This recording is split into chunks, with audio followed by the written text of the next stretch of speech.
মা তো জন্ম দিয়েছে, 10 মাস কষ্ট করেছে আমার জন্য। ছোটবেলায় এমন হয়েছে যে আমাকে মাদ্রাসায় পড়ানোর জন্য বাড়ি বাড়ি যে কাজ করে আমার আর আমার বোনকে পড়াইছে। মাকে কতটুকু ভালোবাসো? অনেক ভালোবাসি নিজের থেকে। সিয়াম, তুমি কি করো? আমি আগে মাদ্রাসায় পড়তাম, তারপর হঠাৎ করে আমার আব্বু আর মার সাথে ডিভোর্স হয়ে গিয়েছিল। তারপর আমি আর মাদ্রাসায় পড়ালেখা করি না, নানির কাছে থাকতাম। আব্বু আর মায়ের ডিভোর্স কেন হলো? মাকে অনেক অত্যাচার করতো, এই জন্য মা আব্বুকে ছেড়ে চলে গিয়েছে। এখন মা থাকে কোথায়? মা এখন থাকে যে 12 গলিতে। তুমি কি মায়ের সাথেই থাকো? না, আমি আব্বুর সাথে থাকি। বাবা কি বিয়ে করেছে? হ্যাঁ করেছিল, যে মহিলাকে বিয়ে করেছে তার একটা স্বামী আছে, ওই স্বামীর কাছে আবার চলে গিয়েছে। বাবাকে কি প্রশ্ন করেছো কখনো যে আমার মাকে কেন ছেড়ে দিলাম? করেছিলাম, কিন্তু কি কয় তোর মা বিদেশ করে আমাকে ছেড়ে চলে গিয়েছে, এইসব বলেছে। মাকে কতটুকু ভালোবাসো? অনেক ভালোবাসি নিজের থেকে। মা তো জন্ম দিয়েছে, 10 মাস কষ্ট করেছে আমার জন্য। মায়ের সবচেয়ে কোন ভালোবাসাটা তোমার বেশি মনে পড়ে? মা ছোটবেলা কত কিছু করতো আমার জন্য। ছোটবেলা এমন হয়েছে যে আমাকে মাদ্রাসায় পড়ানোর জন্য বাড়ি বাড়ি যে কাজ করে আমার আর আমার বোনকে পড়াইছে। পড়াশোনাটা যে করতে পারলা না কার জন্য? আম্মুর জন্য করতে পারলাম না। তোমার পড়াশোনা বন্ধ হয়ে যাওয়ার মূল কারণ কে, তোমার বাবা না মা?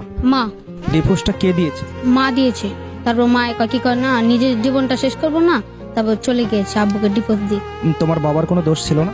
না, আমার বাবা গাঞ্জা খায় না, মদ খায় না, সিগারেট খায় না, রাজমিস্ত্রির কাম করে।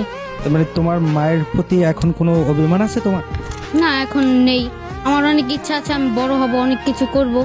মা যদি আসে আমি মাকে তো ফালাই দিতে পারবো না, কারণ সে আমাকে জন্ম দিয়েছে। আর যদি জন্ম না দিতে তাহলে তো এত দূরে আসতে পারতাম না। মার জন্য কি করার ইচ্ছা? আমার একটা ইচ্ছা আছে যে বাবা মা থাকবে আমার সাথে, তাদের একটা ঘর করব, বাড়ি করব, সবাই মিলে একসাথে থাকবো।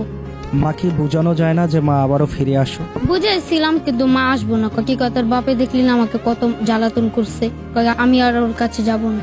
বাবাকে কি বলেছো যে বাবা এখন ভালো হয়ে যাও, মাকে জ্বালাতন করো না? হ্যাঁ, বাবাকে বলছিলাম, বাবা আনতে গেছে, মা আসে না, বলছে যা তোর ভাত খাবো না। মা যদি এই না চলে যদি না গেতো তাহলে এখন আমি পড়ালেখাটাও করতে পারতাম। মা আব্বু একটা সুযোগ দিত, আব্বু অনেক বুঝাইছিল মাকে, কিন্তু মা আর আসেনি। মাকে তো বাবা অত্যাচার করতো, সেই জন্যই তো চলে গেছে, তাহলে মায়ের কেন অন্যায় হবে? অত্যাচার করছে, চলে আঙ্গ মুখে একটু টাকাও তো আসতে পারতো। মা এত নির্যাতন কেন সহ্য করবে ছেলেদের জন্য? আমাদের মুখে টাকা তো একটু সহ্য করতে পারতো না। আমার একটা ছেলে আছে যে ওর ভবিষ্যৎ, বড় হয়ে লেখাপড়া এখন যদি না করে তাহলে তো রাস্তায় রাস্তায় ঘুরবে ফিরবে, বাজি পোলাপান হয়ে যাবে। বাজে পোলাপান হয়ে যাবে না ভালো কিছু করবে? ভালো কিছু করব। মাকে তো দেখাতে হবে যে আমি ভালো আছি। হ্যাঁ, মাকে তো দেখাইতে হবে। আব্বু এখন কাজ করে রাজমিস্ত্রি। আমার একটা বোন আছিল, বোনের বিয়ে দিয়ে দিয়েছে দেশে, তো আমি এখন বাবার কাছে থাকি। বড় হয়ে কি করার স্বপ্ন আছে? বললাম তো, বড় হয়ে আমার একটা ডাক্তার হওয়ার স্বপ্ন আছে। ডাক্তার হয়ে ফিরি ফিরি মানুষের চিকিৎসা করব। এই চিন্তাটা কেন যে ফ্রি চিকিৎসা করতে হবে মানুষ? কত মানুষ দেখি রাস্তায় শুয়ে রয়েছে, ডাক্তাররা আসে নিয়ে বলে যে কি হয়েছে আপনার, দেখি পেটে হেন্দা টিউমার হয়েছে, নিয়ে চিকিৎসা করে দেয়। আমি বড় হলে তাদের একটা কিছু করব। এখন কি পড়েন আপনি? আমি বর্তমানে 3তে পড়তাম, এখন পড়ি না, মাদ্রাসায় পড়তাম, এই যে তালিমুল হেদায়েত। পড়ালেখা ছাড়া কি ডাক্তার হওয়া যাবে? না, যাবে না তো। আমার একটা স্বপ্ন আছে যে বড় হব, এখন তো মার জন্য হলো না। এজন্য মাকেই দায়ী করবে তুমি?